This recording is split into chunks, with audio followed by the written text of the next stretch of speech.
అదేవిధంగా రాజయ్య గారు, టీవీ గారు, మరి వేదిక మీద ఉన్నటువంటి ఫ్రంట్ లైన్లో కూర్చున్నటువంటి డైరెక్టర్స్ అందరికీ, వెనుక రోస్లో కూర్చున్నటువంటి సిబ్బందికి, ఇతర ప్రముఖులకి, పత్రికా మిత్రులందరికీ నా యొక్క హృదయపూర్వక నమస్కారం. ముందుగా వరుణ్ రెడ్డి గారికి కంగ్రాచులేషన్స్ చెప్తా ఉన్నాను. చాలా మంచి కార్యక్రమం తీసుకొని ఈరోజు డిప్యూటీ సీఎం గారిని ఇక్కడ ఆహ్వానించి ఇంత మంచి హాల్లో ఒక మీటింగ్ కండక్ట్ చేసే మరి ప్రోగ్రాం పెట్టినందుకు వారిని అభినందిస్తూ ఉన్నాను. వారు ఇప్పుడు ఏదైతే మనకు పవర్ పాయింట్ ప్రజెంటేషన్ చేశారో అంతా చాలా అడ్వాన్స్డ్గా వారు ఆలోచనలతోటి తీసుకున్నటువంటి నిర్ణయాల వల్ల మనకు ఎంత లాభం జరుగుతూ ఉంది, అదేవిధంగా ఎంప్లాయీస్కి ఏ విధంగా రిస్క్ తగ్గుతూ ఉంది, టైం సేవ్ ఎలా అవుతూ ఉంది, మనీ సేవ్ ఎలా అవుతూ ఉంది, ఏ విధంగా కన్జ్యూమర్స్ని సంతృప్తి పొందగలుగుతూ ఉన్నారు, రైతులు కూడా ఏ విధంగా వాళ్ళ యొక్క సమస్యలను మరి ఆన్లైన్ ద్వారా చెప్పగానే మీరు వెంటనే స్పందించగలుగుతూ ఉన్నారు, అదేవిధంగా ఎటువంటి మెషినరీని మేము యూజ్ చేస్తూ ఉన్నాము, అన్నీ కూడా మరి హార్మ్ఫుల్గా ఉండకుండా అంటే డెత్ పర్సంటేజ్ తగ్గించే విధంగా వారు నిర్ణయాలు తీసుకుంటూ మనీ ఎగ్జెంప్షన్ కూడా తగ్గించే విధంగా మనీ సేవ్ చేస్తూ ముందుకు తీసుకెళ్ళడాన్ని నిజంగా వారిని అభినందిస్తూ మరి ఇదే విధంగా డిప్యూటీ సీఎం గారు మిగతా జిల్లాల్లో కూడా వీటిల్లో ఏవైనా అవకాశాలు ఉంటే వాళ్ళ ద్వారా కూడా మరి ఇవి ఇదే పద్ధతిలో ముందుకు తీసుకెళ్లే విధంగా నిర్ణయాలు తీసుకుంటే మనకు రెవెన్యూ జనరేట్ అయ్యేటువంటి అవకాశం ఉంటుందని నా యొక్క అభిప్రాయాన్ని వారి ముందు తెలియజేస్తూ ముఖ్యంగా నా వంతుగా నేను ఒక విషయం మాట్లాడాలనుకుంటున్నాను. ముఖ్యంగా సోలార్ పవర్ మనకు ఆల్టర్నేటివ్గా సోలార్ పవర్ని ఎంకరేజ్ చేయాలనేటువంటి ఆలోచన మన డిప్యూటీ సీఎం గారు తీసుకున్నారు. ఇప్పటికే చాలా చోట్ల వారు ఆ ఇంప్లిమెంటేషన్ కూడా చేశారు. అది మేము మహిళా సంఘాలకు ఇవ్వాలనేటువంటి ఆలోచన చేస్తూ ఉన్నారు.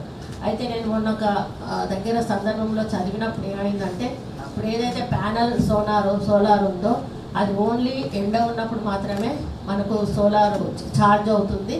మనకు కొంచెం మబ్బున్న ఎండ లేకపోయినా కూడా ఛార్జింగ్ లెవెల్స్ తక్కువగా ఉంటాయి. అయితే ఇట్లా పొడుగుగా అంటే ఒక పైప్కి 3 ఫ్యాన్ల లాగా కట్టి ఉన్నాయి అంటే అది నేను అంటే మీకు అది తెలిసే ఉంటుంది. అది తిరుగుతూ ఉంటుంది. తిరిగినప్పుడు మనకు పవర్ జనరేట్ అవుతుంది. అంటే దాంతో మనకు ఎండతో సంబంధం లేదు. ఓన్లీ అది తిరుగుతుంటే మనకు ఇది పవర్ జనరేట్ అవుతుంది. విండ్ పవర్ అంటారు దాన్ని ఏమంటారు, విండ్ పవర్. మనం అది కూడా అడాప్ట్ చేసుకుంటే బాగుంటుందేమో అనేది నా యొక్క అభిప్రాయము.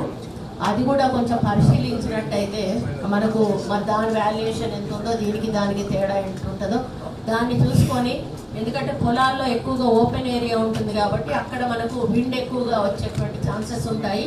ఆ విధంగా కూడా ఆలోచిస్తే బాగుంటుంది అనేది. అదేవిధంగా ఇందిరమ్మ ఇళ్లకు కూడా మనం సోలార్ పవర్ అని అనుకున్నాము. మరి అది ఎంతవరకు పెట్టకపోతే మ్యాక్సిమం అన్ని ఇందిరమ్మ ఇళ్ళ మీద కూడా పెట్టాల్సిన అవసరం ఉంది. ఇప్పుడు డబుల్ బెడ్రూమ్ ఇళ్ళు కూడా చాలా చోట్ల ఒకటే దగ్గర ఉంటాయి కాబట్టి వాటి టెర్రస్ల మీద కూడా ఈ యొక్క సోలార్ పవర్ని ఇంట్రడ్యూస్ చేస్తే మరి వాళ్లకు కూడా ముందే అడ్వాన్స్గా మనకి 200 యూనిట్స్ కరెంటు ఫ్రీ ఇవ్వడం మనకు బర్డెన్ కాకుండా ఉండేటువంటి అవకాశం ఉంటుంది. మేము టెంపుల్స్ మీద కూడా అడుగుతూ ఉన్నాము. దానికి కూడా మరి మీ ఎన్పిటిసిఎల్ తోటి కొలాబరేట్ చేసుకుంటే బాగుంటుంది. మరి మీరు అది మాకు ఎస్టిమేషన్స్ అవి వేసిస్తే ఎక్కడ పెడితే బాగుంటుంది, ఎలా పెడితే బాగుంటుంది అనేది మాకు ఒక డిజైన్ ఇచ్చినట్టయితే మేము అన్ని టెంపుల్స్ మీద కూడా ఈ సోలార్ పవర్ని ఇంట్రడ్యూస్ చేయాలని అనుకుంటున్నాము. గవర్నమెంట్ ఆఫీసెస్ మీద కూడా మనం సోలార్ పవర్ని పెట్టాల్సిన అవసరం ఉన్నది. అదేవిధంగా ఇంటిగ్రేటెడ్ కలెక్టర్ ఆఫీసుల మీద కూడా ఇద్దరు కలెక్టర్స్కు కూడా విజ్ఞప్తి చేస్తూ ఉన్నాను.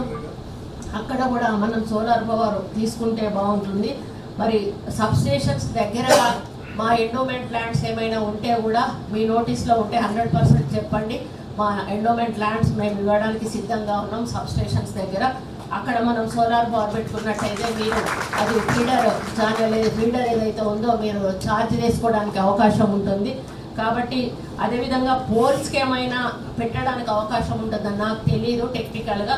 మనకు రన్నింగ్ పోల్స్ మీరు ఏవైతే ఉన్నాయో వాటికి ఏమన్నా మనం సోలార్ ప్యానెల్ ఏదైనా చిన్నది పెట్టి దానికి కనెక్ట్ చేసే అవకాశం ఏమన్నా ఉందా అది కూడా చూసుకుంటే మనకి అది కూడా కొంత మనకు అవకాశం ఉంటుంది అనేది నా యొక్క అభిప్రాయం. దాంట్లో టెక్నికల్గా ప్రాబ్లం ఉందా లేదా అనేది మీరు రెక్టిఫై చేసి అది కూడా ఆలోచిస్తే బాగుంటుంది. వాటర్ ప్యానెల్స్ కూడా మీకు తెలుసు, వాటర్లో కూడా సోలార్ ప్యానెల్స్ పెడుతున్నటువంటి సందర్భాలు ఉన్నాయి. కాబట్టి ఇప్పుడు మా భద్రకాళి గుడి ఉంది, భద్రకాళి గుడి పక్కనే చెరువు ఉంది. ఆ చెరువులో పెట్టి ఆ గుడికి మనం సప్లై చేయొచ్చు.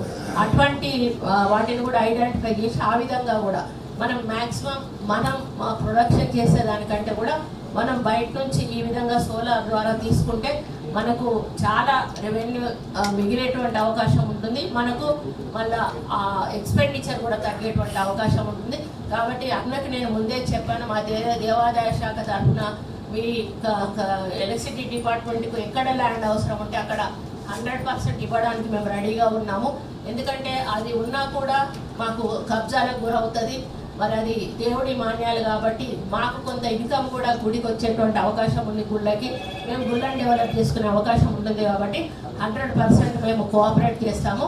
కాబట్టి ఎక్కడైనా ఉంటే మీరు ఐడెంటిఫై చేసి మాకు అప్పచెప్పండి, మేము వాటిని మీకు ఇవ్వడానికి సిద్ధంగా ఉన్నామని తెలియజేసుకుంటూ ఇంత మంచి కార్యక్రమం ఏర్పాటు చేసి ఇన్ని మార్పులు తీసుకొచ్చి ఈరోజు చాలా రోజుల తర్వాత నేను కరెంటు దాని మీద కూర్చోవడము అంటే ఇంత అడ్వాన్స్గా కూడా వెళ్ళగలుగుతామా అనేటువంటి ఒక విశ్వాసాన్ని వారు మనకు కల్పించారు. మరి వరుణ్ రెడ్డి గారికి మరి ఇక్కడ కూర్చున్న ప్రతి ఒక్కరు కూడా మీరు ఫీల్డ్ మీదకి వెళ్తేనే కానీ ఇవన్నీ జరుగుతాయి.